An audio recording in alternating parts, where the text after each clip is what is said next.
Greetings, readers and travelers, and welcome to another episode of Chattin' Stats. My name is Richie Stevens. I'm Joel. And we are so very excited to be back. Oh, wait, hold on. Now we're going live, so let's retry that again. Greetings, readers and travelers. Oh. Are you God, good? I've used it open. There we go. I can't catch a break. I'm having a day. So, greetings, readers and travelers. My name is Richie Stevens, as you probably heard for the 20th, 30th time. Welcome to an episode of Chattin' Stats. I'm Richie. I'm Joel. And today, we know you and we love you. But today we are very excited to be back. We just got back from JordanCon last week, and this is an episode we've been wanting to happen for a while. I thought I sent the message, but apparently I'm a very bad host. Joining us finally, the wonderful, amazing, talented voice that is Steve Campbell. Steve, how are we doing today? Apparently better than you. Even sick, I am apparently better than you. So hey, I just have a lot of issues, okay? But at least I don't have a stash that looks like it comes with its own windowless white van. Because if you are a part of the Lit RPG Legion group on Facebook, you saw that Geneva kept her word. She shaved my face. We live streamed it, and it was horrible. I hated it. It was awful. Those clippers sucked. They Joel. sucked so bad.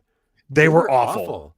I asked Joel. Joel's like, I brought my beard trimmer for you. I was like, yeah, we'll try that because I normally use an electric razor. Because it's used for trimming.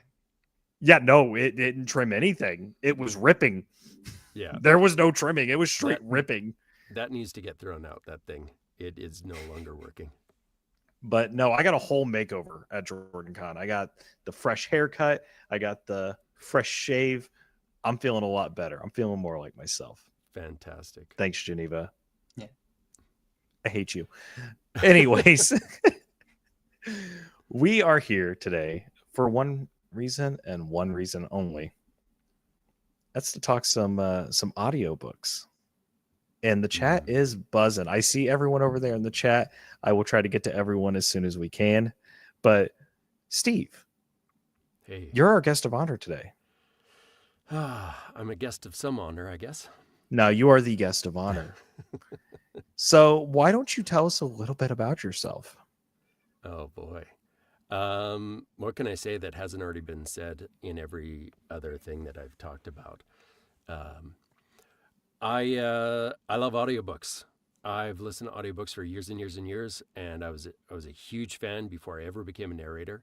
And so when I discovered that I could possibly have this as a job and a career, I just kind of fell in whole hog, and it's been amazing ever since. I still, to this day, can't figure out why people would want to hear me talk in general, not just pay to have me read books to them, but I am grateful every single day that is my job. So yeah, it's incredible. Well, what decided to get you into audiobook narration? Like I said, I was listening to a lot of audiobooks. I was in construction, doing that for about 20 years. And as I was listening to different audiobooks, I became enamored with the way certain narrators were doing what they were doing. One of the big ones for me was Michael Kramer, accompanied with his wife, Kate Redding, doing The Wheel of Time. Oh. And I was just astounded with the way, initially, because I had heard some other books from other narrators, and I was like, oh, wow, they're doing these unique voices, and that's so cool. And then when the first time I heard Michael Kramer in book 1 of The Wheel of Time, I was like, man, he's not putting a lot of difference between these characters. I mean, Rand and his dad and everybody in the village kind of sounded very similar. I mean, you could tell who they were, but they really sounded very similar in their cadence and in their accent and all that stuff. And then as you're reading the whole story out, you go, oh, wow, this is a massive story that has lots of different characters and lots of different places, and it's going to have a lot of different accents. And so it makes sense that everyone from that village is going to have a very similar sound because they're all from the same place and they haven't had anybody visit. They're kind of stuck in their own little world in that place. So right. I was just like the genius of seeing him do what he did, and the scope of that book and the world that they build with their voices and stuff just astounded me. And so my boys were at an age where we were reading the Percy Jackson series at home before bed. And so I had to try my hand at it because I was a bit of a performer when I was in high school and stuff, and toured for a little bit after high school. And so I would be reading to my son, and he would be like, "That's not the Pegasus voice. You have to do the Pegasus voice that you did before." And I'd be having to try and remember the voice that I gave Pegasus from the night before. And I just fell in love with it. And then one day I was listening to a book, a very, very famous book. I guarantee you would know it if I said it, so I'm not going to say it. And I was listening to it going, seriously? They got this guy to do the voice? No. I could do a better job than this guy. And then I was like, wait, I could do a better job than this guy. Well, how do you even get this kind of job? And I just went down the Google rabbit hole until I discovered ACX, and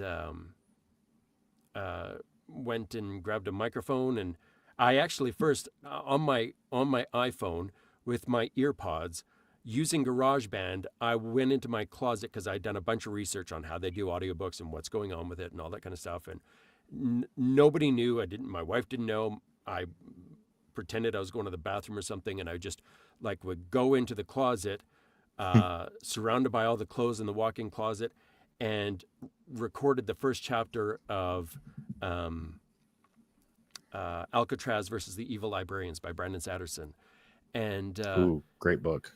Yeah, loved it. And so I recorded the first chapter on GarageBand and tried to make it sound halfway decent or whatever. And then I took that and I discreetly sent it to a couple of friends that I had that actually listened to audiobooks. And I was like, listen to this and genuinely tell me if you think it's okay or not. And they're like, dude, I would seriously listen to this. And I was like, for real? And they're like, yeah. And so that was what spurred me out to be like, okay, I want to try this more. And then it took me another 3 months to drum up the courage to tell my wife, hey, I have something that I don't want you to say no to right away. Okay, just hear me out the whole thing, and then you can respond. And amazingly enough, she said you could do this, and that was the green light that I needed to just be like, okay, I really want to make this happen for myself. So yeah, that was that was in late 2016, and nice. By 2017, January of 2017, I had a coach. And then I got another coach for doing engineering stuff. And then by June, I was actually a little bit disappointed because when I first started out, I was like, oh, ACX is a place to go, and that's how you get your books on, and you do all that kind of stuff. And then when I went to sign up on ACX, I discovered that you can't, because at the time, it wasn't available to Canadians. And I was like, well, what am I supposed to do? And so I was really disappointed, and I was trying to figure out, how do I make this work so that it seems like I'm an American, or do I have to make an LLC in the States, or, I was trying to, everything I could think of to come up with a way to make it work, including sending a letter to ACX support, requesting that they make narrators available in Canada on ACX. And it was a pretty memorable. I wanted it to be a letter that they would pass around the office, so I went a little bit extreme, and I called them sexy racists at one point, and yeah, I talked about burning my bra in protest. It was a pretty hardcore letter. Anyway, I'm not going to say that definitively that was the thing that made the difference, but they did respond to it, and it was less than 3 months later that I got an email saying that ACX was now available to Canadians. So I have a question. Do you have a copy of this letter? I 100% have a copy of that letter. Yeah. Can you please bring this letter to Lit RPG Con? Because I have a whole idea now. Oh, do you? Gosh. Oh yeah, this is gonna make a great TikTok live. So, obviously, Joel, I think between you and I, we have probably about 20 to 30 books narrated by the wonderful Steve Campbell in our library. Probably. Just kind of going through it, because obviously the big ones we're going to talk about tonight are Discount Dan, because that is one of your most recent releases. Your current recent release, which is Rift Warden Academy by the amazing Craig Hamilton, which, Craig, I think I saw you in the chat. Yep, there he is. There he is. I see you down there, you beautiful bastard. Craig, I read the letter to Craig. I don't remember that is we amazing. ended up on that thing, but while we were chatting about his book, I ended up reading the letter to him. So oh, I'm so excited now, because I need you to bring this to Lit RPG Con so badly. I need this, because we have another Canadian narrator that's going to be there, Mr. JTJ, and I'm spurling with ideas right now. The creative juices are flowing, which if this was a harem novel, that'd be a whole different thing. But beside the point, Joel. Yes. Which novel that has gotten the amazing voice of Steve Campbell would you like to talk about first? I mean, we could talk Discount Dan. Yeah, there is. There really is. I don't know do you want to save Discount Dan? Going. Well, I told Steve, obviously, we're going to highlight. Do you remember the first book that you listened to that I had done? I do. I think so. I gotta make sure that was you. Might have been somebody else. Steve, I remember. I actually get mistaken for a lot of narrators. I've had people in reviews of the books that I've narrated been like, man, Luke Daniels did a fantastic job on this one. And I've been mistaken for Joe Hempel. I've been mistaken for, they're all escaping me now. So if I'm remembering correctly, because there's two. Okay. If I'm remembering correctly, because I listened to them right around the same time, I just can't remember which one came first. Mm-hmm. One of the authors works with Luke Daniels for one of his main series, and the other one I don't think works with Luke Daniels, but he does a lot with Jeff Hayes. So, okay, it is a toss-up between Death's Favorite Warlock, right, and System Misinterpret. Ryan DeBruin's other series. Right. Yes. Yeah, that was a really one. And you did the duel with Andrea, which yes, that was a really cool one, but also Ether Collapse, because I went on a spree when it came to that. Like I kind of dived deep, because that was still like we were coming down off of COVID, and I was working a lot of long hours. So like I went on the binge of like, I got to catch up on the good guys and the bad guys. We just had Ryan DeBruin on, so I got to get through everything else that we've had him on for. And and then I think right around that time, that's when Death's Favorite Warlock came out. So I was like, all right, we're just going to throw this in the mix too. It's Steve Campbell. I know it's going to be good. Or it might have been vice versa. I did Death's Favorite Warlock. That whole time frame is a blur. Yeah. But those were the first ones. And I mean, great ones to start out with. And I can totally appreciate that. I still feel like I'm missing about 5 years of my life because of COVID, so I can appreciate all of that kind of stuff. Ryan DeBruin, I have a great story about Ryan DeBruin, and I love to tell it because it is very flattering to me, and I don't feel like there's a lot of stuff that I get to be very proud of, and I feel like that one, or that question. Like, there's lots of things that I'm proud of, but that I feel like, I want to brag about this because it was so awesome. Is it trying to figure out which one of you is nicer? Because I've met you both in person and you are both absolutely gems. And because we first met at Dragon Con 23. Yeah. And that's when they were all like, hey, do you guys want to be extras in a movie that was happening outside? I was like, sure. And then I was like, no, I don't. And I kind of like left the group before anyone noticed. Oh, I forgot about that. The mockumentary, that extra thing. Yeah. Oh yeah. Yeah. Oh yeah. So what is your story with Ryan? Well, I gotta know. The thing with Ryan, the funny thing is I'm giving away the the punchline before. Oh no, Geneva's here. Oh, everyone behave. Okay, so the way it worked out with Ryan, you'll know who it is because it's Ryan. But I was contacted about doing Ryan's book through Mountaindale Press. And he said, hey, we have a narrator or an author who would really like to work with you. What would be your availability? And I knew of Ryan. His work, I hadn't met him. I didn't even know he was Canadian. So it was a real surprise to me when I first got on the phone with him to talk about the book. And he was like, oh, hey, how's it going?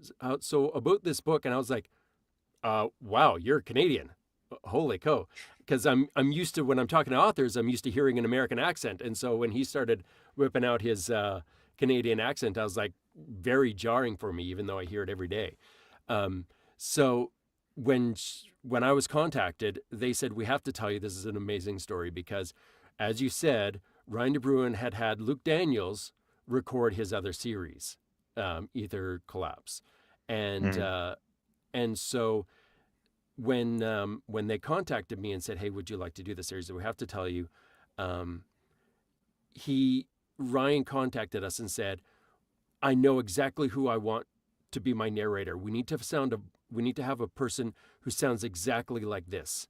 And they're like, well, who is it? Why don't we just get them? Oh, no, we'll never be able to get him. But if we could get someone that sounds like him, that would be amazing. And they're like, well, just tell us who it is. I'm sure we could, at least talk to them and find out, because why don't we get the person you really want? And then if they're not available, we can try and find someone that sounds like it. Oh, no, they're not. And he kept arguing with them. And finally, Dakota was like, dude, just tell me who the person is. And they're like, it's Steve Campbell. And so they told me this, and I was like beside myself with joy, because here's someone who had Luke Daniels do his first series, and now he's like arguing, saying he couldn't get Steve Campbell to do it. And this was like in my first or second year of narrating. So I was still like feeling like a very big newbie, had no idea what I was doing. And so that made me feel awesome. But he had listened to Towers of Heaven by Cameron Milan, which was such sort a of good one. That was kind of as under my own name, my breakout into doing lit RPG was with Cameron, and really loved that series. I wish that he would have been able to get past his own frustration of not wanting to try writing something else, because I thought there was so much more of that story he could have fleshed out. But he finished the series, thank goodness, in 3 books, and Ryan just thought it was amazing. And so when we got on the phone together, he just was talking about how much he loved it and he was wanting to talk all about the book. And I was excited to, because I hadn't had a lot of people that were interacting with me about that kind of stuff at the time. So yeah, that's my big bragging point, was that someone who had worked with Luke Daniels felt like they couldn't get me because I was going to be too popular or too busy. And I'm like, that's fan-frickin-tastic. I really appreciate that. That made me feel awesome. Just want to give a shout out to Ryan de Bruin. He's amazing. Yes. I was going to ask, so how does, do you still have that sort of,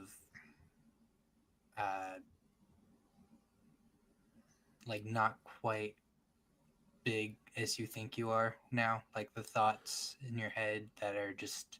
The imposter syndrome? Imposter syndrome. Oh, yeah. Like, I still fight with it all the time. So much. And that's fair. It hurts. Well, it's funny because, I mean, we're going to talk about Discount Dan. Oh, yeah. I have we are. I've been so gratified and humbled seeing the reviews that came in for my recent work especially, but like Discount Dan and Industrial Strength Magic Book 2 is actually coming out tomorrow.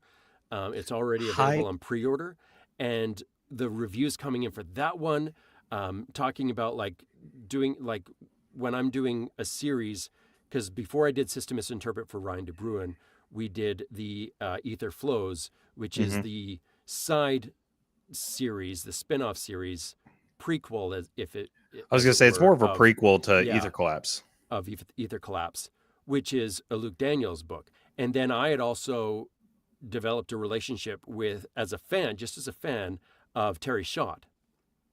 And Terry Schott did the game, The Game is Life or whatever. And that's another Luke Daniels series that was very, very popular with Podium. And then Terry Schott said, I want to work with you on a new series. And I was like, yes, please. So we did a book, Ascension, together. The Blight is the series, I think. Though I don't know if he's going to continue the series, which is really sad for me. But we did that one, and it was another series that I'm like, people are going to be like comparing me to Luke Daniels. And that's a massive fear for me. And yet, even still, I don't have any complaints in any of those series going, why didn't they get Luke Daniels to do this? What, like, I thought that would be something that showed up, and it didn't. And I get good reviews. I'm very, very grateful that initially I was really embarrassed by this, and an author that I'd worked with on a number of books said, this is a bragging point. What are you talking about? Because I felt bad for the authors, because on ACX, when you have the three options of, like, you have the overall review that you could put your stars on, stars for performance and stars for story, consistently on all my books, my performance star review either ties with or outranks the story stars, right? So it's always higher. And I felt bad about this. And I was like, feeling like, oh no, I'm trying to outshine the author. And one of my authors actually said, are you stupid? Like, I've told the story before, but like, he's like, why are you being so dumb? That's a bragging point. You should be happy about that, because think about the reverse. If all the story stars were really high and the performance stars were really low, that would mean you're dragging the story down and you're making it worse. So the fact that you're elevating the story is a good thing. You should be happy about that. And so even though I have all of those things, I still am constantly fighting myself, feeling like I'm just, at any given point, people are going to be like, okay, just kidding. We're only saying nice things about you because you're Canadian, but you actually really suck. So we're done kind of listening to your books, and we don't like you. And the other thing that can happen with the imposter syndrome is, because I have people that say, oh man, he's done great voices, or, oh, I really love these accents, or whatever, then my brain goes, well, you have to do that much better at it. You have to be absolutely perfect at it. And then if I can't be perfect, well, then I can't do it. And so then I freeze up. So yeah, it's a huge battle dealing with that. Even after narrating for like 7 years, still fighting that. So I don't think the imposter syndrome like really ever goes away. Like, we were talking with quite a few authors at Jordan Con over the week, or over last weekend into early last week. And it really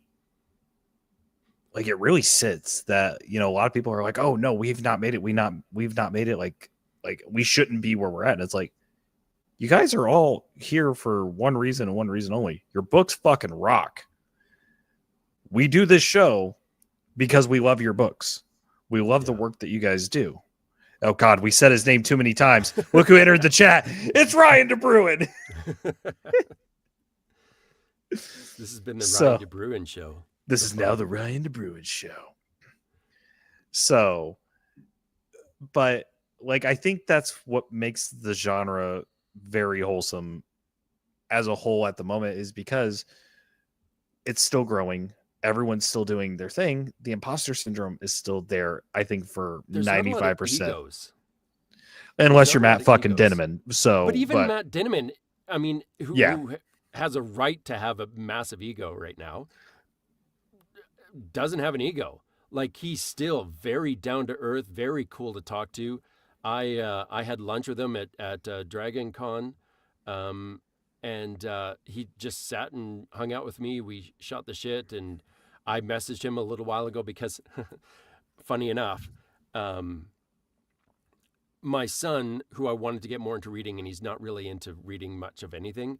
And I was like, well, let's try a little bit of audiobooks, but he didn't really like audiobooks as much. And so I thought, you know what, we're going to try this.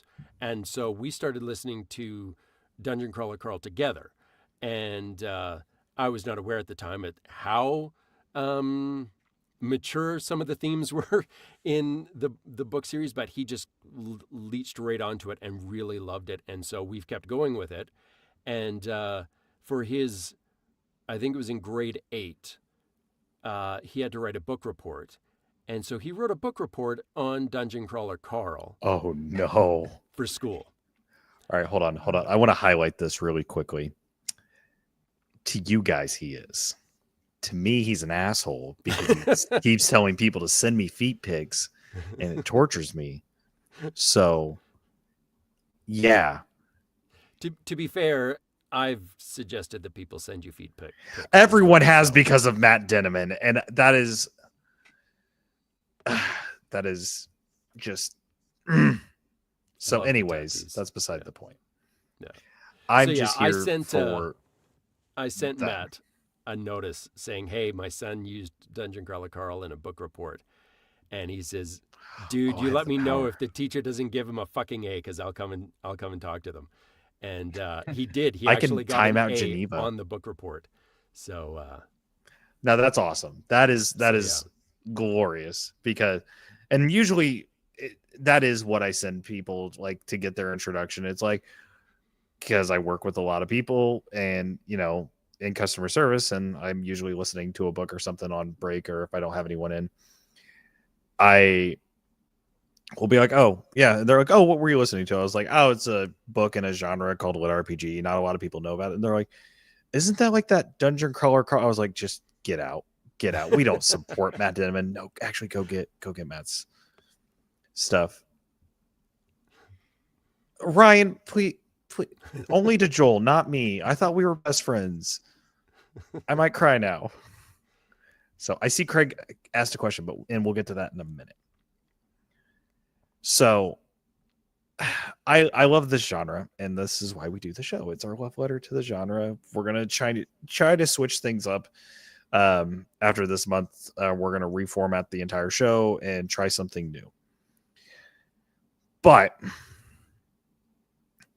when it comes to the narrating aspect of things, have you ever found it difficult to grasp with one or more characters? Like when you're doing a project where it's just like that character just doesn't, you can't find the right voice for them. Oh yeah. It's great when you have a character that just immediately you can hear the voice pop into your head. Right. And Croc on Discount Dan was one of those voices. In fact, another one, TJ Reynolds does the Guild Corps, and that's another good one. It's escaping me what the core is called, what his name is, but that was another voice that just immediately clicked for me. And so there's a bunch that I've had that the voice really clicks right away, and then on the other note, there's some that you're like, I don't know, and I'll try and. Even there are times when I'm recording, and the people who listen to me record live on Discord have listened in the past or whatever, know that there have been times where I go, I'm going to make this choice in a voice, and I'm going to go with this one because I'm not really sure, and then I'll record a few chapters. Bancroft, thank you, Miss Pinkai. I'll start recording the voice, and I'll get a few chapters in and realize, this doesn't work. I hate it, and I'm fighting myself all the way through it. I'll scrap the voice, and I'll go back and re-record once I figure out where the voice needs to be. So sometimes it takes longer to figure out a voice to get a real personality or a real feel for a particular character, and sometimes it comes right away. And you never know, especially when that's gonna happen in a book, because you might have one character that is so clear it's not necessarily the author, it might be something else that pops in that just makes it hard for you to really feel like you can get a grasp on what that character is going to sound like. Okay. All right. Joel, I'm going to hand it over to you. What is your next question for our lovely guest of honor? You can tone down the the sunshine. Lovely guest. Our lovely guest of honor. I was going to ask how, whenever you had that voice pop up for, let's say, Croc, he has like that Australian, almost like New Zealand It kind of accent. reminds me of Korg from Yeah. from Thor. Yeah. Does it not? It's Taika Waititi. Yeah, it's it was just very intentional. When Yeah. I was prepping the book, that was immediately the voice that came into my head when I was reading through it, and I was like, this has got to be what he's supposed to sound like. This has to be it. And then when So James and I met together, he was like, that is actually exactly the voice that I wanted him to be. And so he meant it that way. I interpreted that way, and so we were very happy that that's the way it was kind of coming across. Yeah. so it do works you so well. do a read through the material before you like start narrating it, or you just off the rip like, all right, cold read, this is how we're gonna do it? I don't do cold read. I do read the book beforehand, because it always ends up that there's something that shows up later on, and there's some stuff that shows up in a later book, and I can't change that. But if it's later on in the book that I find out, oh, all of a sudden the author puts a thing like he said with this accent, or he said, with his barrel chested voice. And I'm like, I've been having him sound like this all the time. And then all of a sudden he has this barrel chested voice. It's like, okay, so we're going to have him have a barrel. You can't switch him immediately. So it sounds weird, right? So you have to kind of know who the characters are, or at least I do. I want to know something about these characters. I want to know their personality, because then that's going to influence how I'm presenting those characters, right? I want to know, like, for example, in Second Chance Swordsman that Jacob Tanner wrote for me. We didn't So write it for good. me, but he wrote it. His Toby, one of his buddies, right? He just was always afraid of everything and whining about stuff, right? And so it's like, oh man, I'm just so scared, right? So you're gonna have to try and like get that voice. Like, it's just because if I had him right at the beginning and I'm like, oh yeah, okay, so he's gonna be down here like this and he's talking, it's not gonna make sense, right? So it's one of those things where one of those things where you need to know where the story is going. You need to know where the characters are going, in my opinion, so that you can make the best educated decisions about how you're going to be presenting the characters in their voices, in their accents. I do know that, some narrators have a great success with just doing like a word search on a document and trying to find different things that pop up. I always end up just going, you know what, I just need to read it through and figure out exactly what's going on before I go in there. Yeah. All right.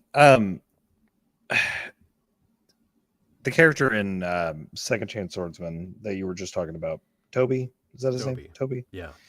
He gave Morty vibes. Like, he's just Morty in this universe if Rick never found him. Scared of everything. Oh, geez. Okay. Zoinks. So, not gonna lie, you know how you do like a voice for your dog? He like, if you have a dog and he's staring at you, you give him a voice. Yeah. I have a boxer Freaking who's Kachan. absolutely scared of everything, and Where is he? A Morty voice. Where is he, Joel? He's laying down. Okay, he's not scared of everything. He loves Waggle Bottoms. Okay, Yeah. that is his favorite place. Besides, when you get home. So, I wasn't going to ask you this question because I was like, this is going to be too hard, but I want to put you on the spot for this one. Okay. Do you have a character that is your favorite character you've ever voiced? Like, it's just there. I have some standouts. I've always made the case, even when I was a little kid, I don't have favorites. I can't have favorites of everything, including my wife teases me because she's like, I know your favorite color. Because I'm like, I don't have a favorite color. She's like, you do have a favorite color. And I'm like, no, I don't. She's like, yes, you do. It's blue. And I'm like, I like blue. Blue is great. But now I feel bad about green and red and purple. I love all those colors too. So, like, I have a hard time with favorites. But I get do that. have I do have. I mean, immediately when it comes to mind, when I think about characters that have had an impact on me, um, yeah, Blaze is certainly a character that really hits home for me. Bancroft is another one that was a real standout voice, and Okay. Croc, because it was so recent and it is such a distinct and definitive voice, that I'd never attempted before. I actively Croc is more New Zealand, of course, because Taika Waititi is New Zealand, and even in the text, um, Dan's like, I think maybe he's Australia or New Zealand or something like that. He's not sure, which gives you a lot of room. And that was the only way I felt okay with it, was because Croc isn't from New Zealand. He's a mimic that was born and raised in the back rooms. So you can get away with not having, a perfect New Zealand accent, because I certainly don't. Always forget he's a mimic. Yeah. I don't know why that always escapes me that he's a mimic, but yeah, no, he is. Damn it. Use your mimic voice, Rich. There's my mimic voice. Yeah, I was like, hey, I wanted you to do a mimic voice for us later because I want to see how you would do it, and you've already done it. I'm an idiot. All right, that's how I would do a mimic voice. That's how you would do your mimic voice. All right, that's the mimic voice. But so when I shied away from doing an Australian accent because I couldn't get it figured out. It was not in my wheelhouse at all. And so I had actively turned down books that had Australian characters in them because I didn't want to do them, and didn't think that I was able to do them. And then I agreed to do a book that I was like, this is a really cool book. This is awesome, through Podium. And it turned out that one of the characters that apparently was just supposed to be a small side character was this dark elf from Australia. And I was like, oh, I'd already agreed to the book. And I was like, no. So I went through copious amounts of training and vocal coach work to try and get an Australian accent going. I was still struggling with it, and I had a friend from Discord that even agreed to line read all of Blaze's lines in his Australian accent so that I could try and use that to listen to some of the words that I was struggling with and help me with doing that. Now, that turned out to be a whole special thing on top of everything else, because then later on in the series, Blaze's mom shows up. And so listening to our very special friend Damien from Australia do line reads for not only Blaze, but then Blaze's mom. Damien has a very, very lovely Australian accent and voice. Very beautiful. And so when he does Blaze's mom, everybody, including the author that was hanging out with us in Discord while we were working on the book, I would be playing his lines so that I could listen to it and then record my lines over top of it live. And everyone was like, oh my, Blaze's mom is hot. And it became this whole thing because Blaze's mom was super hot, listening to Damien do this, Blaze's hot mom. So that became a whole thing. And I ended up finding out that, ironically enough, the author was so enamored with what we did with Blaze live, like my performance and what we did with the character, that they ended up writing more of Blaze. Blaze became a big part of the series, and was just supposed to be a like a fluff character that was there for the first book and then gone. And they ended up reworking it so that it stayed in the series because everyone loved Blaze, who had his Baucilia, and it was really great. So I had to try and work on my Australian accent to try and get him really good, right? So I'm rusty on it, but that was what was trying to get me to the place where, all right, I can do an Australian, not great, but not bad. And then I had to try and change that into something that could be New Zealand, because New Zealand is a little bit different than Australia, and though they have some similarities. And then I had to go and try and change that up and then have it be a little bit more excitable and like really hippie all the time. And so that's how I came up with Croc, and listening to a lot of Korg on Thor Ragnarok really helped me out. So that's how it worked. So fantastic. I would Geneva's talking about have been a couple of times when I've been on phone call meetings, trying to save time after I drop off my boys and I'm on a call with them. And then I'm like, I'm going to stop at Tim Hortons to get a coffee real quick. And they'll say, ooh, you need to order with a different accent. And that's a game that we would play. And so at one point I had to order with,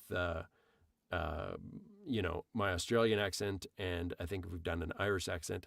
And so we've done a whole bunch of different games like that. And the people in the drive-thru at Tim Hortons really give me the side eye when I show up. And they're like, we've seen you a lot and you sound different all the time. It's like, yeah, it's my job. So what? Just trying to make life special for you. Hey, I mean, it's bringing a little bit of joy to everyone, right? Yeah. As long as you're using your powers for good. All right. So, Joel, I think we should start highlighting some of the other stuff that Steve has done. I want to give a quick shout out. I want to ask, is there anything that you've done that didn't do as well as you wanted it to? Oh, lots. Because I want all of it to be like huge, right? Or you were surprised that it didn't do as well as you thought it would do. Oh, yeah. There's been a few that have done that I thought for sure. I won't say the ones that I was like, this is not going to go well. This isn't going to go anywhere. And then it took off. And I was like, oh, okay. I won't mention those ones specifically because I don't want to like call them down or out. But the ones that I was like, because I'm still frustrated at the fact that I was like, this is going to hit huge. And it didn't. One of them early on was actually under my other pseudonym that I don't really record under much anymore, Chris Graves. I had done a series called Enhancer with Wyatt Kane. And that series did really, really well. And then the author was going to start a new series simultaneously. And he had written the first book. It was called Time Master. And I read it through and I was like, this has more humor. It has a better plot line. It seems like it was put together a bit more. And I was like, this is going to be great. This is really going to take off. And so we recorded that book and it didn't even do a tenth of what the other series did. And I'm like, same author, same genre, same narrator. Where's the disconnect? How come it didn't work out that way? And so that one was one of the first ones that I was like really stunned by. And then the other one that I have to mention is Mayhem by Aaron Oster. That's what I wanted to give a shout out to. That book, when I first was asked by Athon to start to do that series, first of all, I was like, Aaron Oster, seriously? Fantastic. Yeah, I'm in. And then I read the story and I just fell in love with it. I thought the main character was great. I thought his sidekick was hilarious and awesome. And the AI was just, I had so much fun going into like the psycho mindset of this really, like, to me, it was kind of like if you were to have the Joker be your AI in a video game, is kind of like how it seemed to me, because it just like nothing made sense. He didn't give you any autonomy. He was just going to decide everything for you and screw you in any way he could just to make it more fun for himself and make it as chaotic and bloody and murdery as he could. And that is probably, it was a out of left field for Aaron Oster, because like I've read, Rise to Omniscience, the We Hunt Monster series, and I was like, okay, like I'm excited for this. Like this is going to be good. And I saw the cover and I was like, oh, this is going to be more comedy than dark. Oh boy, was I wrong. And I'm not complaining. That was like, it wasn't dark enough to where I was like, I need a shower after listening to this, like to rinse all that off. But it was pushing it. I was like, this, I'm seeing Aaron in a whole new light now, because it wasn't the writing style I was used to. He did try something different. Yeah, he did. And I want more of it. And maybe that was the issue, is that his fan base wasn't used to that kind of genre or story or whatever. But I just was like, I actually contacted Athon. I was like, this needs to be put up for awards because I think this is going to really take off. I think it's amazing. And after I recorded it, I actually got a message from Aaron, who got an early copy of it, of course, and was listening to it. And he said his wife made him pull over on the side of the road because he was laughing so hard he couldn't even see to drive. And his wife was like, this is too dangerous. You need to pull over so that you can just finish this part at least and then keep going. He said he had such a great time listening to it. Everything that I had done as far as choices matched so well with what he had wrote, he said, and I really felt like I resonated with what he had written, and I felt like he gave me some great material, great characters, and I just had a blast with that book. So that one, I don't understand why it's not more popular than it is. I think it's hilarious, and it does have some very dark themes. It's a black comedy, but just so much fun to record, and some really unique characters that were a blast to do. I think I like it more than his normal writing, because like Rise to Omniscience and so We Hunt Monsters, it's good, but like I was like, his regression series, this is the end, or End of the World. End of the World. That's End of the World. Yeah, that one's a little so darker. good. That one's really good. Shout out to the one. narration on that one from the wonderful Sound Booth Theater, Justin Thomas James, that other Canadian guy that we love so dearly. We're infiltrating. We need JTJ back on.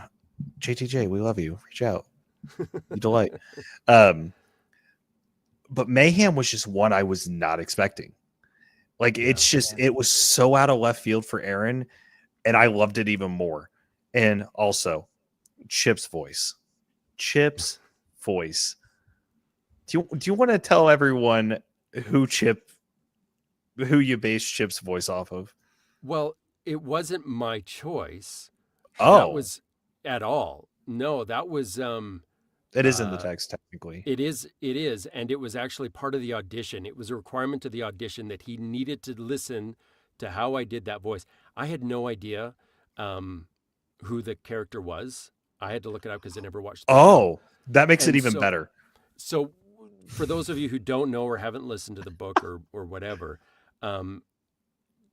when Chip is actually the main character's best friend, and they're sucked into a video game. Very briefly, I'll give you this synopsis.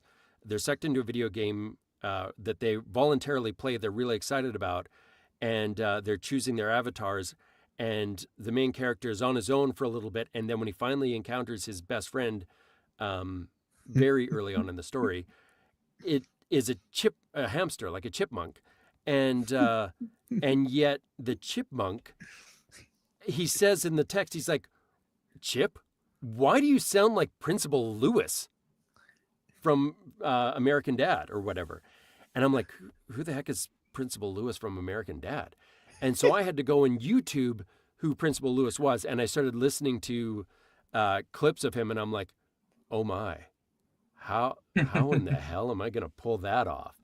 And so I worked really hard to try and get my voice to go down a little bit in the register, and I kind of tried to tweak it a little bit on the EQ, and then try and get that cadence so that I could give a reasonable facsimile of Principal Lewis, and it was a blast to do. Which I gotta remember, is it Kevin Michael Richardson who's the actual voice for Principal Lewis?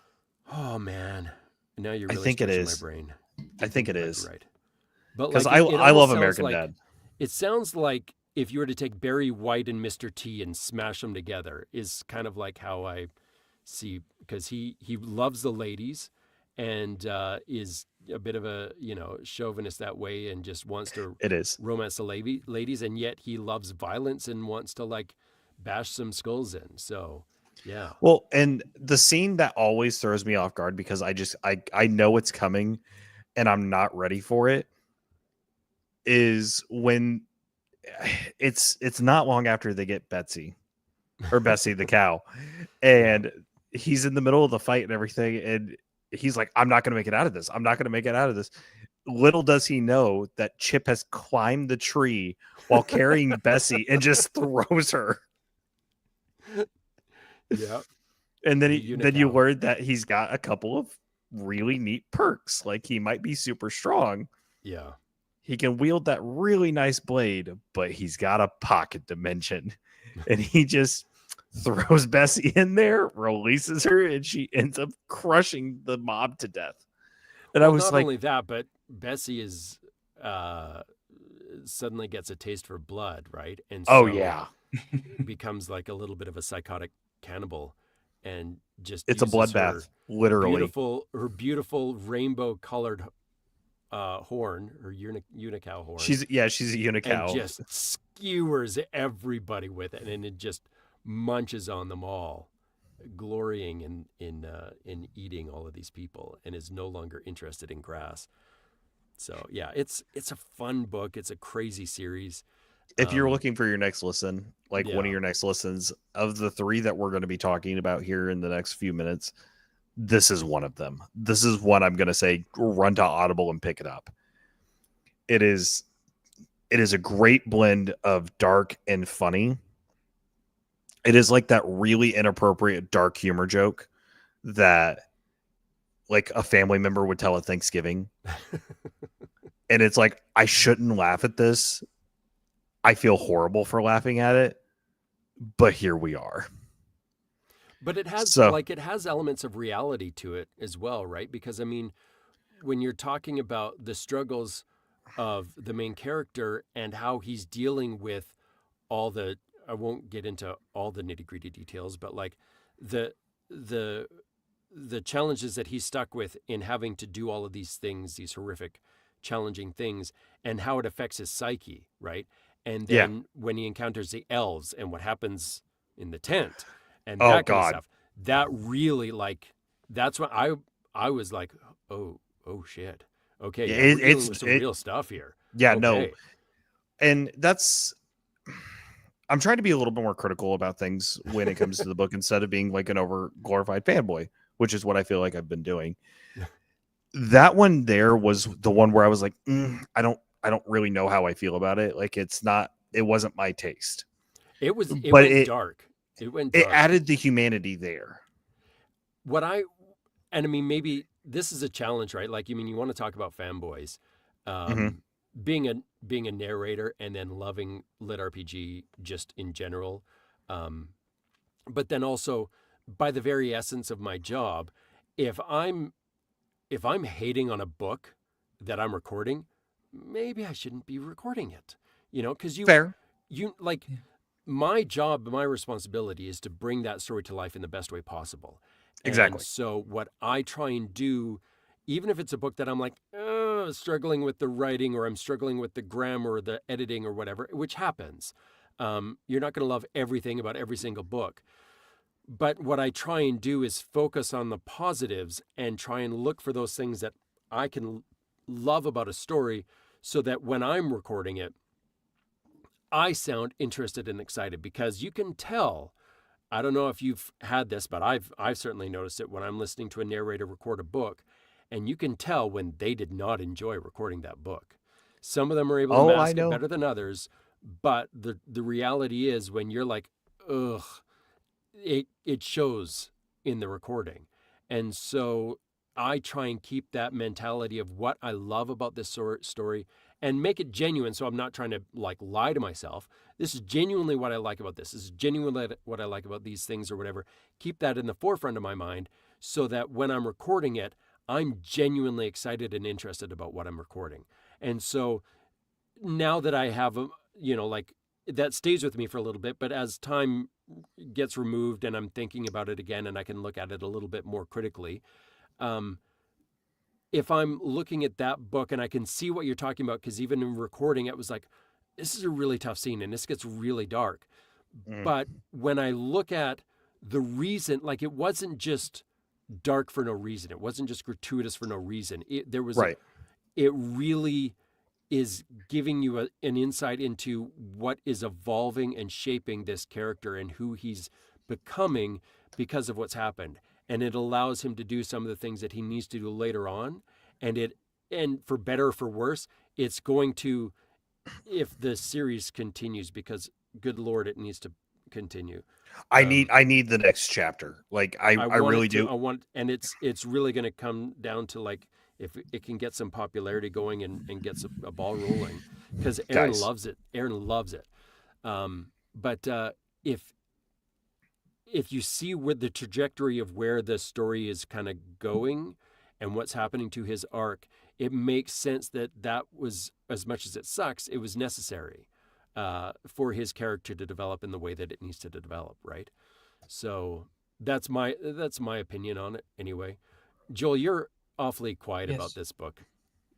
I mean,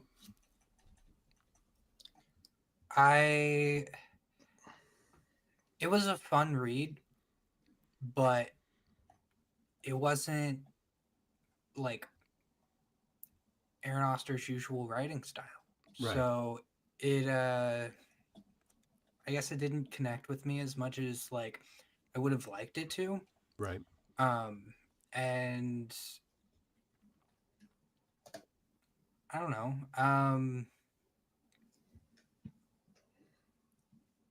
I think for what it is, like, it's definitely a book worth reading. Like, please, if you haven't read it yet, go check it out. It is a fun read. I need the next one, please. For the love of God, yes. Go buy it. But what were some of the things that you didn't quite resonate for you? Are you able to articulate that? Because that's totally fine. The characters were more caricatures, if that makes sense. They were meant to be silly, and they're portrayed in that light. Like you're talking about Chip specifically? Yeah, well, yeah, Chip. It's just the character was written for humorous purposes, where some of Aaron Oster's other writing, it's more serious, and it's just gives, he's able to capture like the essence of like a badass better in those characters, I feel like. So it's hard to get behind some of the characters in Mayhem, I would say. Like I can appreciate what you're saying, and I understand that like Chip is absolutely one of those larger than life kind of characters, and that can kind of like ride the line of getting to be too much.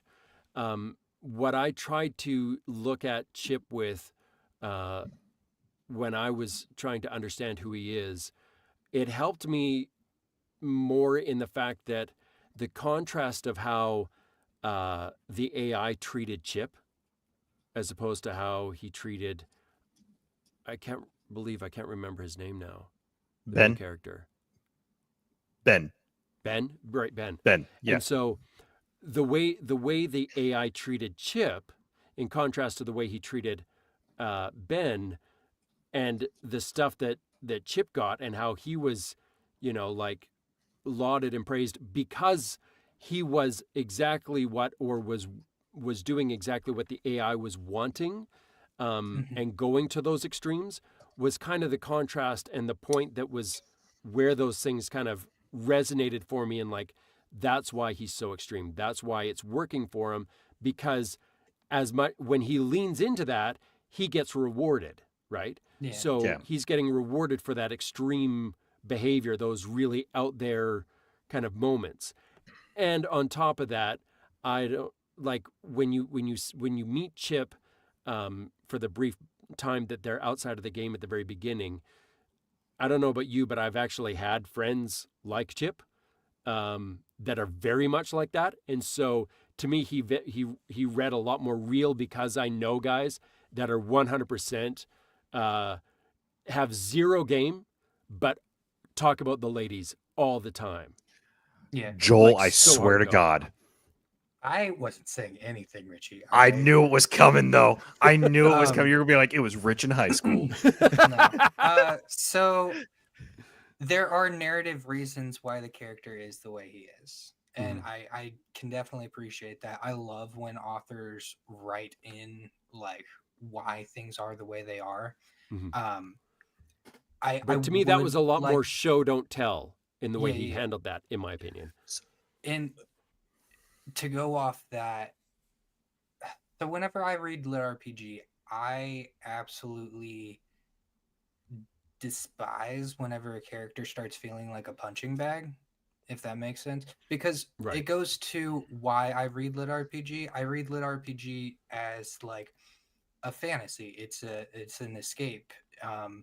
So whenever authors write characters that are just like punching bags, it's like Oh man, you this must have had a really what would hard I time with Mayhem then. yeah, what Yeah. would Yeah, I'd rather I be reading like the OPMC who like kills the next bad and guy that like Right. pops up. Right. So So that's you're why more it and didn't resonate as much. like the tower climber, and Mhm. second chance swordsman, towers of heaven, where those characters are very OP and level up very quickly. Yeah. And Yeah. it doesn't they don't have And to be and neither OPMCs. one of them are wrong, Yeah. but yeah, I can see that well, preference.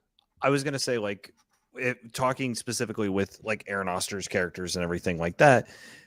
Like when you go from Morgan from the Rise to Omniscience series, the Super Mage series, to Ben, like it is a complete 180 because Morgan is just the overpowered badass, pretty much son of a god. Mhm. And yeah, Ben is the punching bag. So I think that's why I liked it a little bit more because I relate to Ben a little bit more. And I think that's why when it comes to like the character development and everything, that's what I care about for a character. Where Joel, you've always been the mechanic expert Yeah. because I can relate to the punching bags because it felt like for a good majority of my life, I've been the punching bag. And even in the lit RPG genre, like I feel kind of like a little bit of a punching bag every once in a while, like with all the feet pit And jokes and oh, Richie's got a porn stash. Oh, he's off camera tonight. We love that. And it's like, guys, come on. Like I get it, it's all fun, but sometimes it's a lot. yeah. So No, and you were saying like the mechanics, that's another reason why I love lit RPG because Mm. whenever I started lit RPG, it was back when like Overwatch was coming out. It was just mostly FPS games, so I was really craving that adventure with like amazing mechanics, and lit RPG delivered on that, and it kind of ruined other games because I was like, the devs can't even like imagine like some of these mechanics that these authors are writing with, and so yes, also it the felt good to escape go back to and VR. I've missed my VR lit yeah, RPGs. Yeah. I they need more of them. Yeah. I've been missing that, which I think Steve, what were you about to say? I'm sorry, I didn't mean to cut you off. No, you were just, I was just resonating with what you're saying because I am a huge fan. One of the first books I read that kind of got me into, it's not even necessarily a lit RPG, but it got me into understanding a little bit more about the genre, was The Game by Terry Schott, right? Like I read Good that game first or book good book, but way before I ever knew anything about lit RPG, and it has so many elements uh, in it. It's not lit RPG, but it has a lot of those game elements in it yeah, that it fascinates me, and the near future of that stuff, or like Ready Player One, that kind of concept, I find really really cool. And so I enjoy books where it's just like it's a whole world, and the world just has a system that has stats, and you level, and it's just part of the world, and that's the way it is. Totally right. cool. I'm on board. But I do like the duality. I like seeing something where you see what people are like outside of the game, and then you see what they're like inside the game. And is there a contrast? Do they behave differently outside of the game than they do inside of the game? So I enjoy those books where either they're going in or they're going out, or they start out and then they come in, and you see how the game changes them. I find that all fascinating, and I think that's one of the things I love about Mayhem, is that he's very, in my opinion, very intentionally having the story, the arc is going to, by the necessity of what's happening, is changing the main character because he's in this game, right? And they even like was like, hey, by the way, like the mental toll this game is going to take on you is probably going to be a lot. Like this is going to be a sick and twisted world. And I like how they always make the joke of like, and how is this not an anime trope? How is this not an anime trope? This is legitimately just SAO, except more twisted. And it's like, yeah. So I think let's move from one dark topic to a dark but yet lighter topic, and that is James Hunter's wonderful new series called Discount Dan, which, by the way, Steve, when I saw that you were going to be doing the narration for this, and James was like, oh yeah, we have Steve Campbell doing the narration, I said, fuck, as loud as I could. And he looked at me, he's like, what? And I was like, I've already read this book so many times. I'm ready to hear it again, but from Steve. Thanks, TJ, for hanging out. Bye, TJ. Love you. Yeah, it's interesting. And this is something that you guys can speak to that I can't from my books specifically, is when you read something and you have the narrative going on in your own head that you've made up, the voices that are coming in your own head, and then you get a chance to listen to someone else's interpretation of that same story. I find that I'm always fascinated by that. And I can't do it for myself, so I have to rely on people like you to go, how close or how far and was the interpretation of what you, when you read it, to what I narrated. And I'm hoping that it's where they diverge, you can either at the very least appreciate why I made that divergence into what you chose, or that you were like, I love that. It gave me a whole new appreciation for what was said there. Because the times that it's happened for me where I've read a book and then I happen to listen to the audiobook, a lot of times there's stuff that gets picked up that I don't that I didn't even notice before, like the way they stress a sentence, or the way they put a stress on a certain word, or the way a character says a particular line changes the meaning for what I interpreted it when I read it.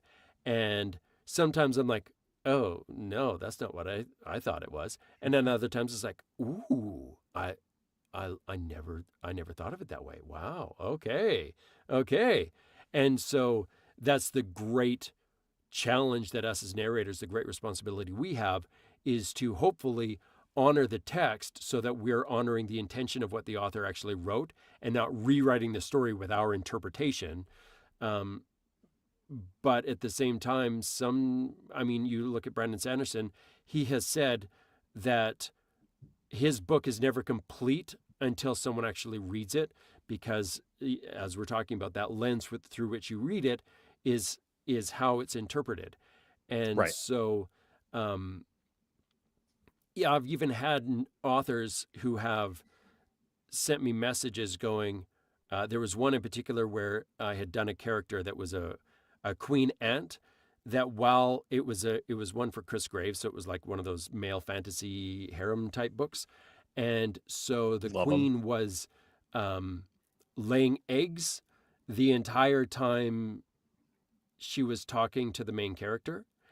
And through the text, there was all these ... and oohs, ahs, ohs, all those kind of things and I'm like, how am I supposed to interpret those? Because it's like she's constantly being interrupted by giving birth to these eggs. And how do you do that? And so when I came up with the way I did it and I sent it over to the author or whatever, they came back and they're like, that is not at all how I thought that conversation would go. You did that completely different than what I had in my brain. And I was like, I'm sorry. Yeah, I mean, I can re-record it. We can do it differently. He's like, no. What you did was way better than what I was thinking. So yeah, we're keeping it. We want that. But yeah, that was a lot different than what I was thinking. And I've had another author at one point who was listening to me while I was doing his book on Discord, and he actually wrote the publisher, and the publisher sent me the thing that said I had the unique privilege of listening to my own words read back to me better than what I had imagined them in my head when I wrote the book. And he says that was incredible for me. And I was like, wow, that's a huge honor. So I want to interpret it the best way I can, but sometimes, I mean, of course, I'm going to diverge from what you guys listen or think when you've read the book. So having read the book, was there a lot that was quite a bit different than what you had thought? I think you nailed it pretty good. There was a few things where I was like, that's not how I would have like pictured it. Right. Like specifically the main character, not the voice I was thinking, but I was like, oh no, it, like after listening to it, I was like, that fits. It fits a lot better than how I had heard it. The one voice that I was really excited to hear you do was the gunslinger at the beginning of the book. Mm-hmm. Oh yeah. I was so excited because those are like my favorite kinds of characters, because I love the Dark Tower, and Roland the Gunslinger is one of my favorite characters of all time when it comes to literature. So I was like, oh, I want to hear how Steve does this. I can't wait to hear how Steve does this. And then you were like,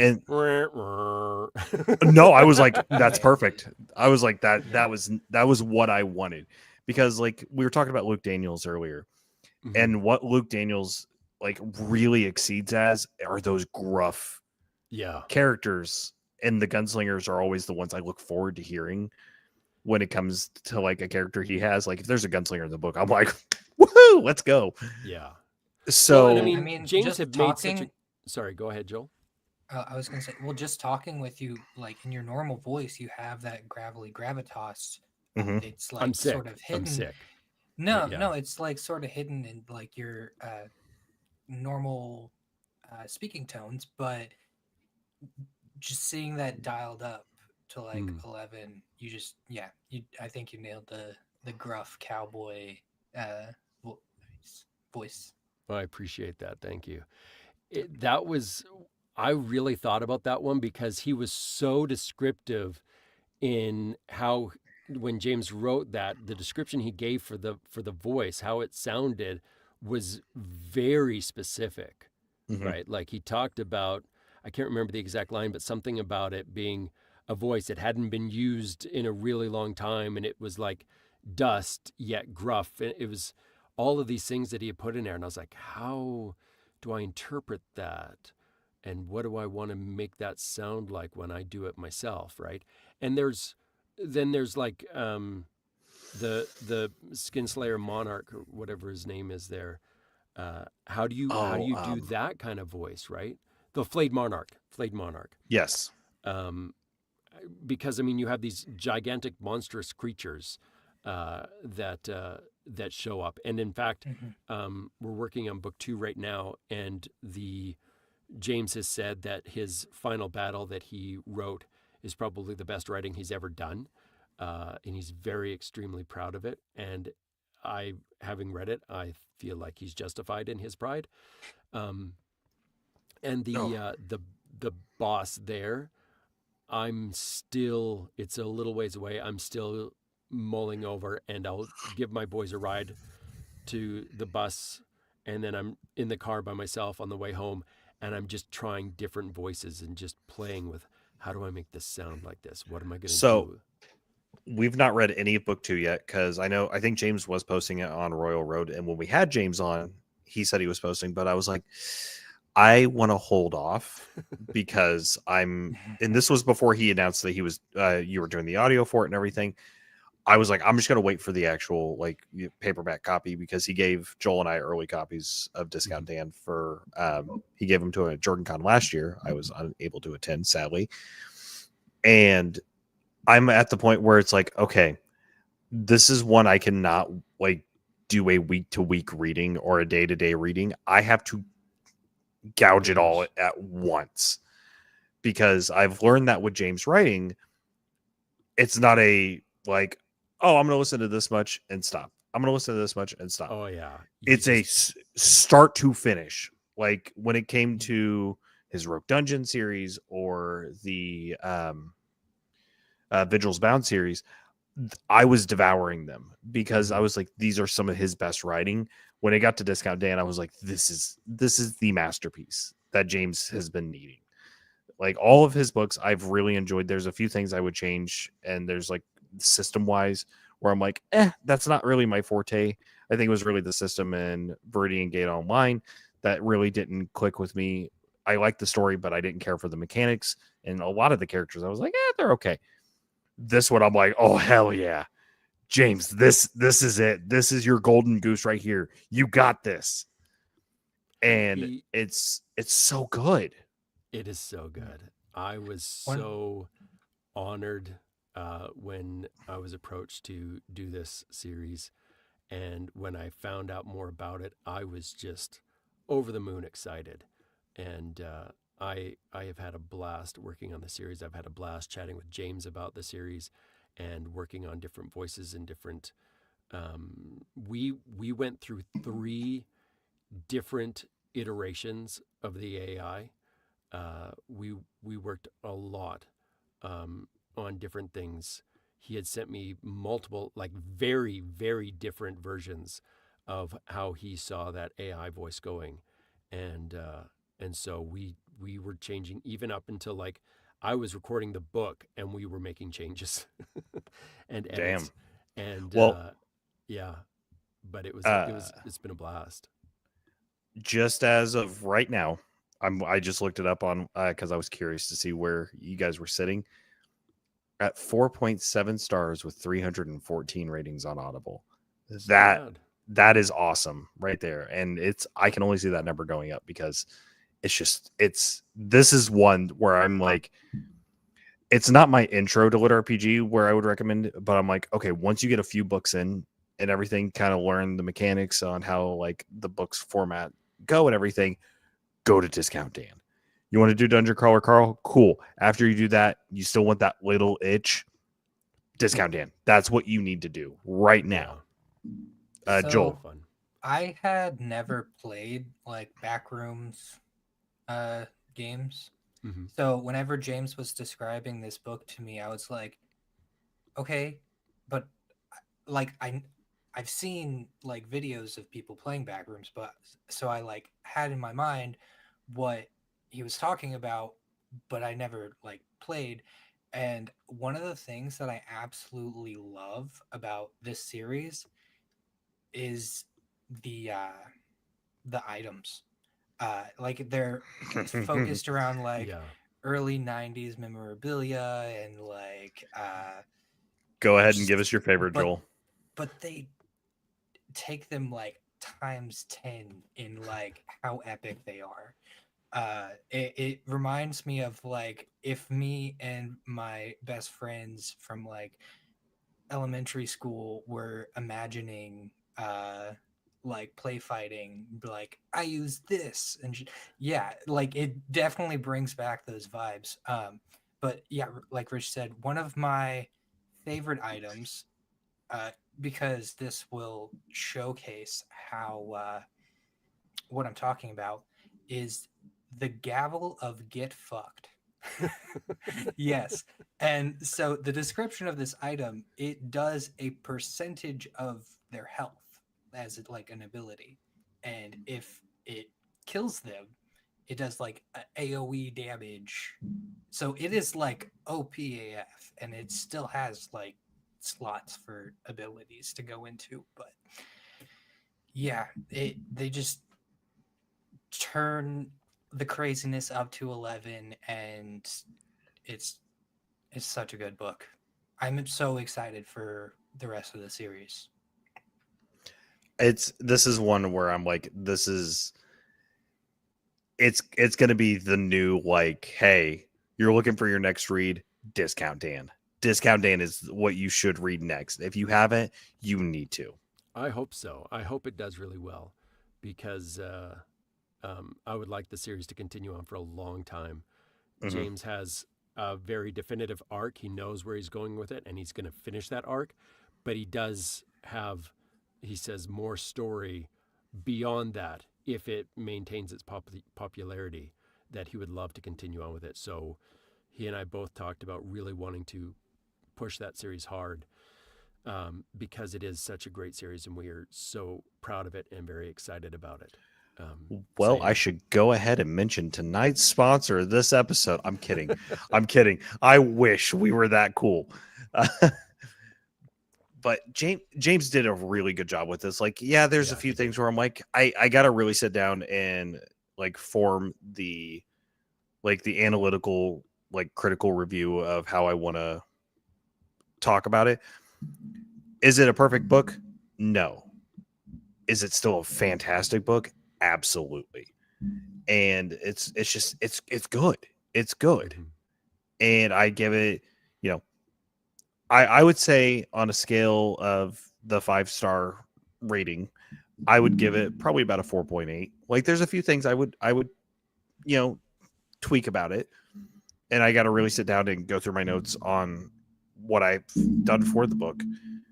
It's a great story. It is a fantastic story. But like I said, there's those few little nitty gritty things like in my own headspace where I'm like, would have worked better if they did this. Would we be in this situation if they would have done this? Like, maybe I'm just analyzing it a little too hard. I don't know, but still. But I mean, that's fair, right? Like, yeah, I've never it's played totally the fine Backrooms to have an opinion. Like, see, had some backroom games on my grandma's computer down in the basement at her house. Joel, you've been to that house. Yeah. That before the flood of 2008 happened in Indiana, I had a little computer down there. I was playing Warcraft 3 and Diablo 2 because it didn't have internet. So I just, those were the games my dad had, and he was like, "Hey, you can play these." Like, you're old enough to know base builder games and dungeon crawlers. I was like, "Hell yeah." And I had a backroom game, and I was like, so like this scratched that itch for me that we don't get a lot of in lit RPG. Mm-hmm. So yeah. Awesome. Well, we have, it's resonating with you guys at least, and a few other people for sure. I'm always gonna hype it up. I think it's one of James's best books, if not his best book. It's hard for me to pick. Yeah, it's like you. I can't pick a favorite. And people are like, "What's your favorite lit RPG?" I was like, "Don't ask me that." Yeah. For the love of God, don't ask me that. Yeah. Like, Joel and I are working on a new video, which announcement time. Joel and I are going to be doing a ranking because Brian gave us this idea, and it's like, oh, this could be really fun, but also disastrous. Yeah. We can only put. Not looking forward to it. Oh, I'm not either, but it's going to challenge us. We can only. Yeah. I have a hard time with that because I mean, you have to have either a rubric or a metric. So for like, what? Well, it's going to be like the S tier, A tier, like, and we're trying to figure out how we're going to do it. Yeah, we're going to have very specific guidelines of as far as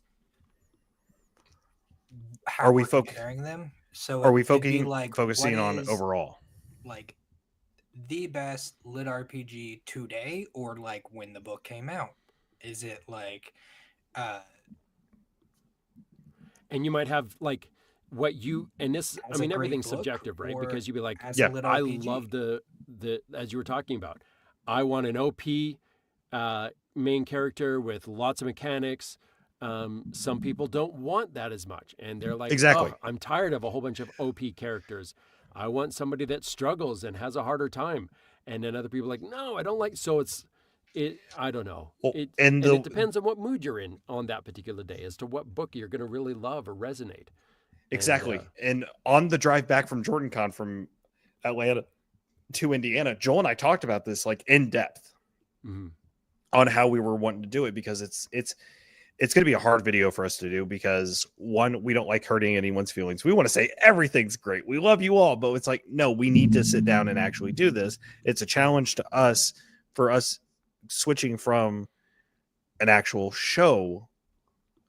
Like, we're just two guys talking about books right now. We want to actually have a show. Right. And we feel like we haven't gotten to that point yet. And if we have, we don't deserve it. It's that imposter syndrome. I hate it. And I hate it. So Because I mean, that's like people who walked up to me at What RPG Con. They're like, "Oh, you're Richie, right?" And I was like, "Please, no, you don't know who I am. No, you don't. You don't No, know who stop I it. am. Stop it. Stop. This is making me feel very uncomfortable."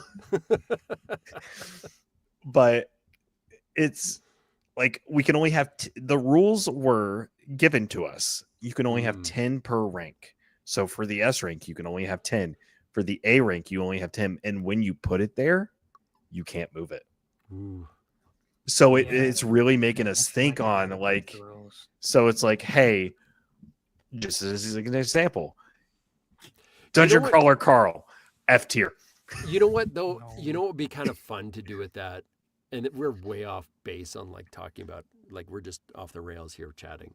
But A little bit, yeah. But spitballing, one of the things that I think is kind of fun or makes it easier on yourself because you're like, well, it wasn't really my fault, is where you get, I don't know if you've seen those TikToks where you have like 10 things you got to rank, but you don't know what's going to pop up.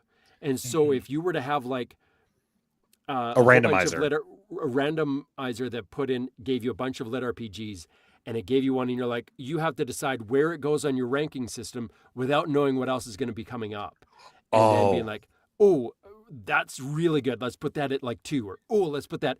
And then you get that book. You're like, no, because you wanted to put it at number 1, but you've already had one, where you're like, I put this one at 10, and then you find out that there's like 3 other ones that you would have put way lower than that one that was at 10. That to me is, because then it forces you to one, make a choice, and then 2, to realize, oh, I actually do have an opinion about which one is better than the other one, because I would have way rather put that one higher up in the list than the one that just showed up. Right. So, Joel, that's because an you idea. have limited space. That's an idea. We could do that. That. We would have to hire someone, be like, all right, put a list of lit RPGs together.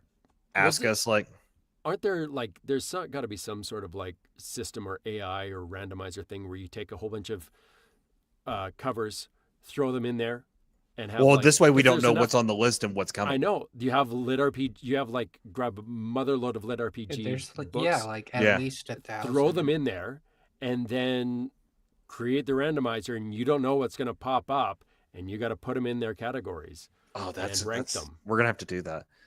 I think that would be the best way to do it, because then you could be like, oh, why am I not taking notes right now? I don't know. I'm like, I can go back and watch this video. Guys. I can. Steve just helped us mark it. Awesome. You should have been at that conversation, Steve. It was an in-depth conversation. To be fair, I should be involved in all conversations. To be fair, you are correct, sir. And speaking of being involved with a next conversation, let's talk about the next book before we start wrapping up, because I wanted to touch base on it because it just came out. I was saving my credit. I was waiting for it. And that is that wonderful freaking series called Rift Warden Academy. Like, just give us a little synopsis on Rift Warden Academy real quick, because I know Joel hasn't gotten to it yet. I don't want to spoil anything for him, but I want to give it a shout out because I had been waiting for this one.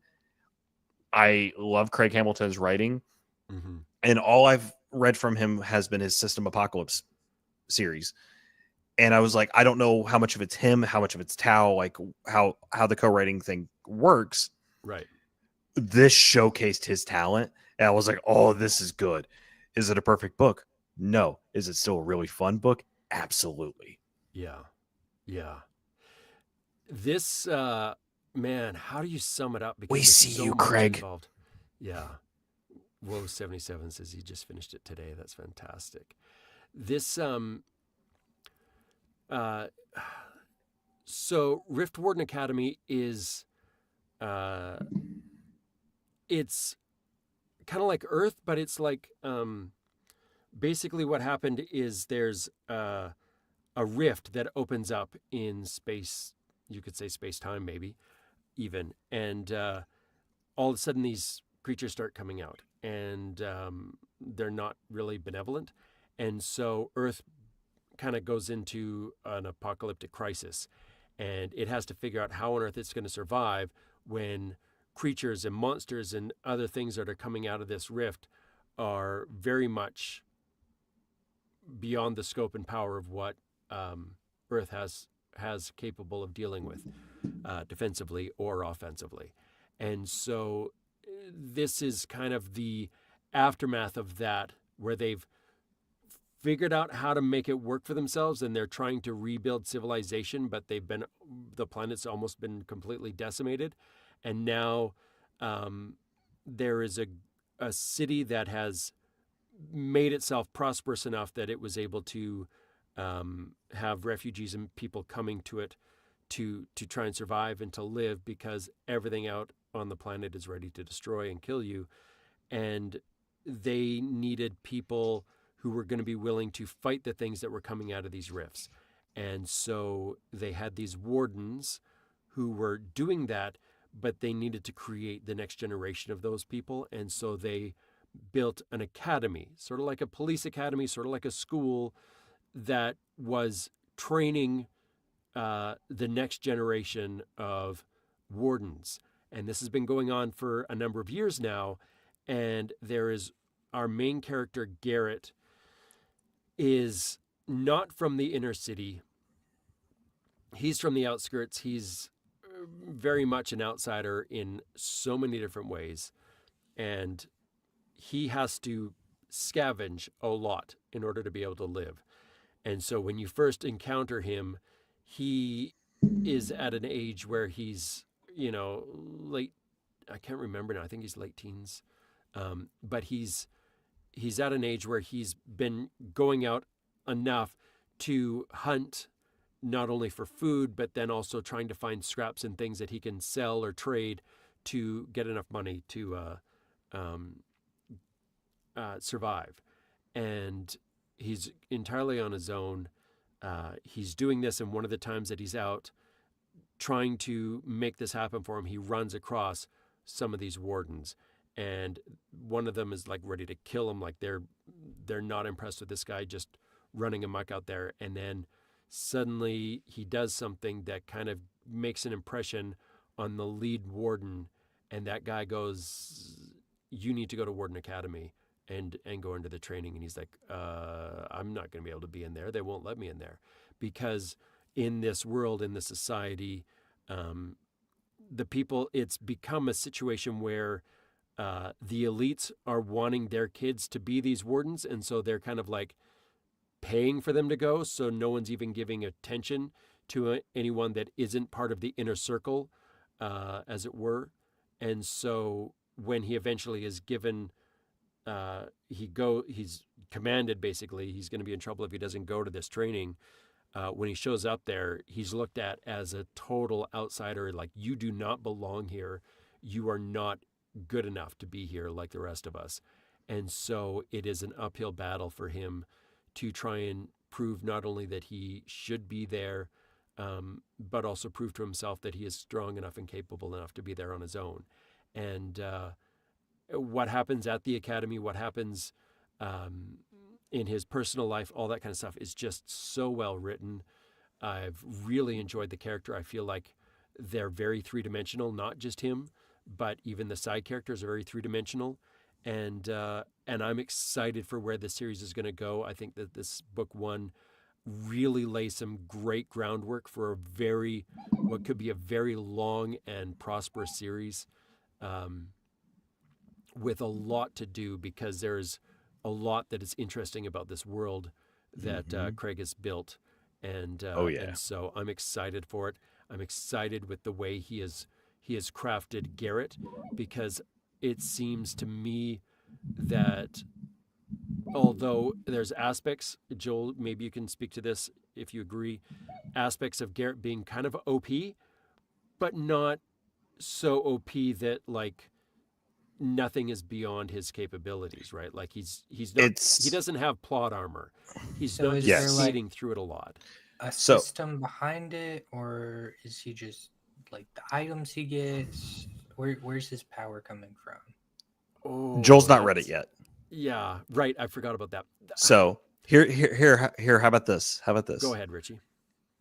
Joel, yes. Maybe after you read it, we could do another sub episode where we bring Steve and Craig on to talk about this, because I think this is one that deserves its very own episode, because in my opinion, it's a damn good book, deserves some hype. Yes, I'm going to have a few things I'm going to say about it, criticizing wise, in a respectful manner. Craig, it's not because I hate you, it's because I love you. If And yeah, I see anything, you down there. The critiques we give, Yeah. it is because we want you to be. Yeah, at the top. you're on that mountain right now. You can't see what I'm doing with my hands. Joel, you be the hands for me real quick because your camera is on. So he's the mountain. So down there where his ring is, we want to see you keep climbing that mountain. We're not saying this. We're avid readers in this genre. We care about this genre, and we try to give the love where the love is. Books.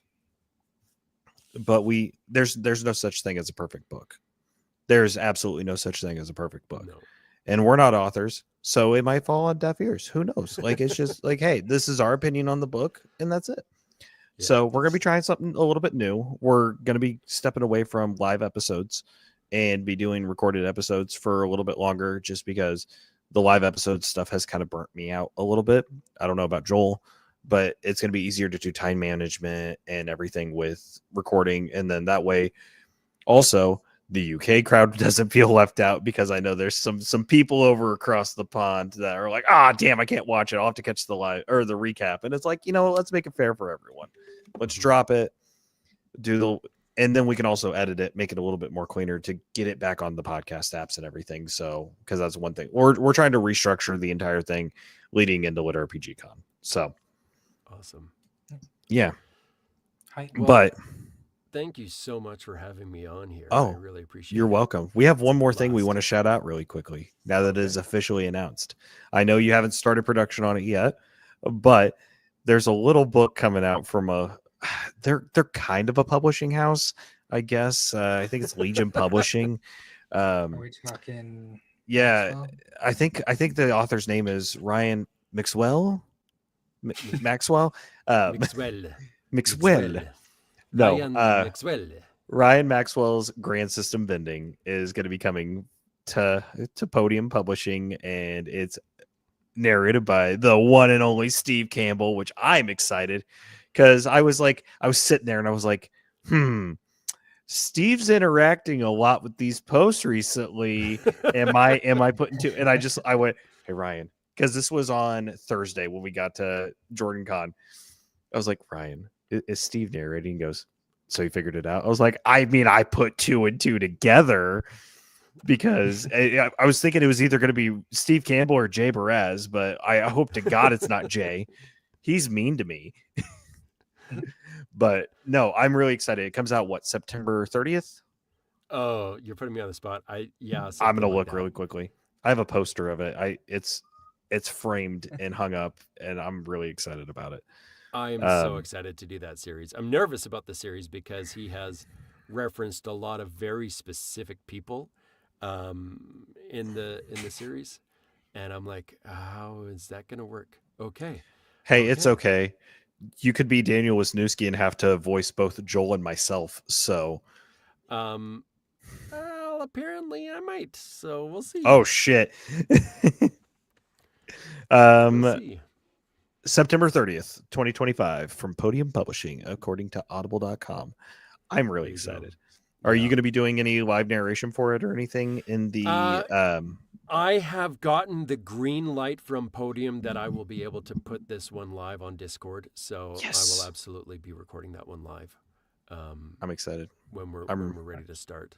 And they've already scheduled books 2 and 3 as well. So hot damn, that one's gonna be a lot of fun. I've only read book 1, and because I know he was doing a lot on Royal Road.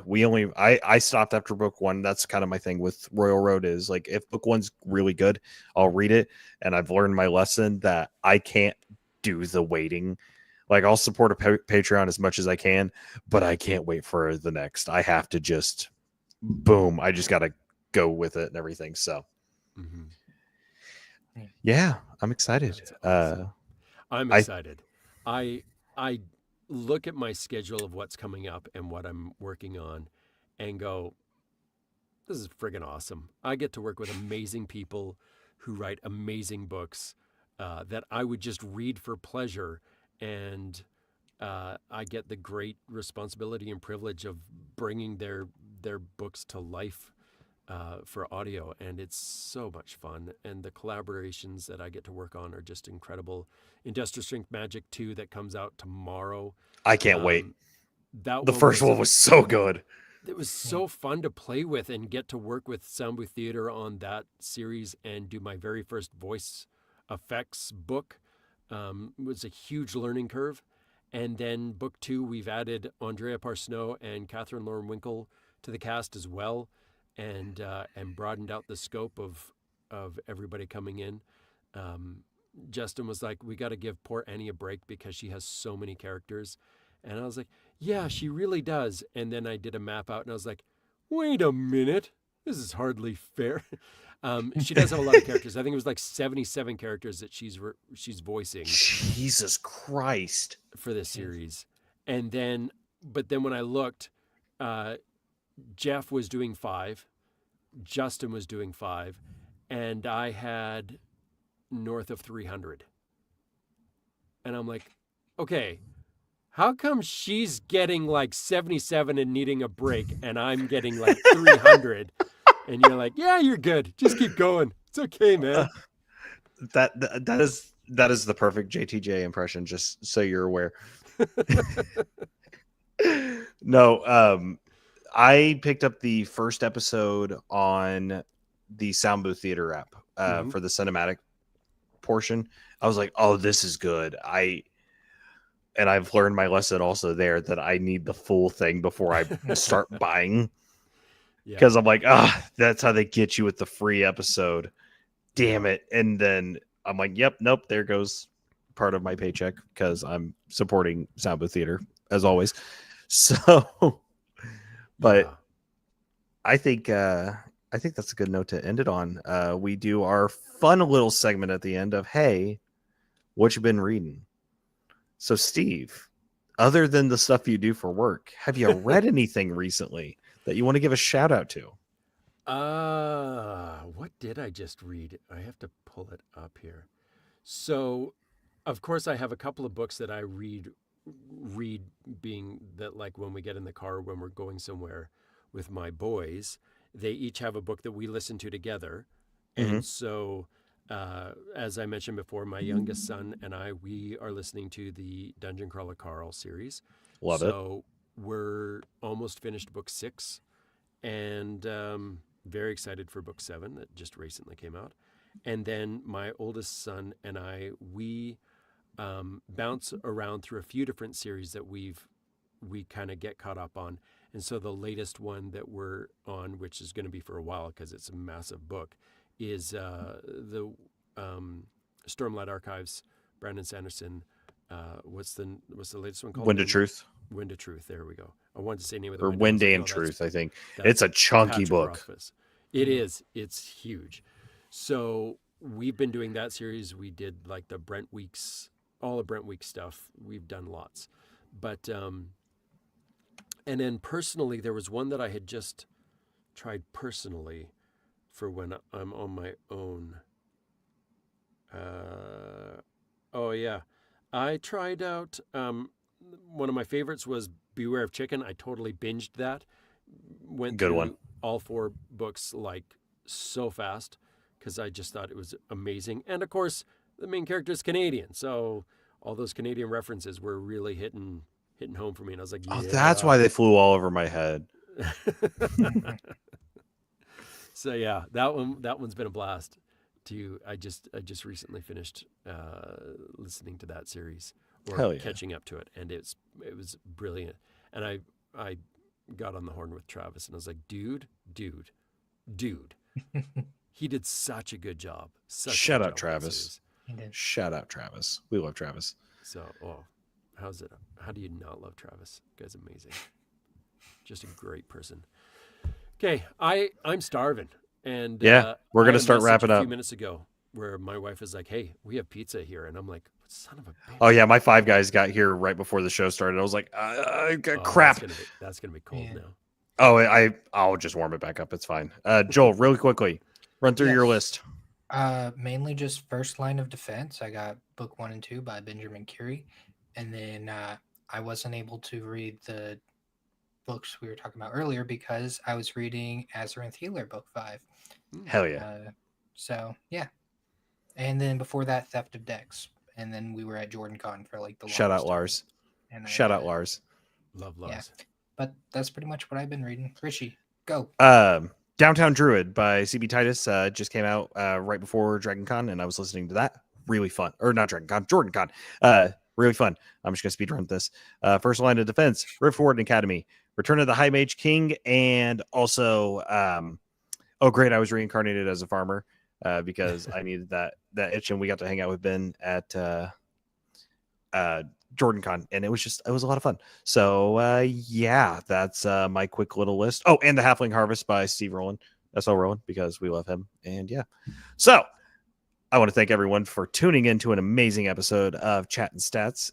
This has been just such a wonderful time, Steve. I'm so happy we finally got to get this going. I'm so sorry I never messaged you. I thought I did, and I was like, wow, Steve just doesn't like me. How did Huh. you?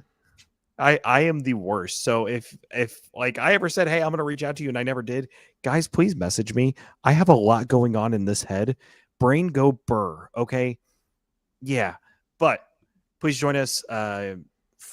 Next episode is I don't remember. It's with Mallory though to talk the Welcome to the Dark Ages. So I'm really excited about that one. I have to go look at my calendar.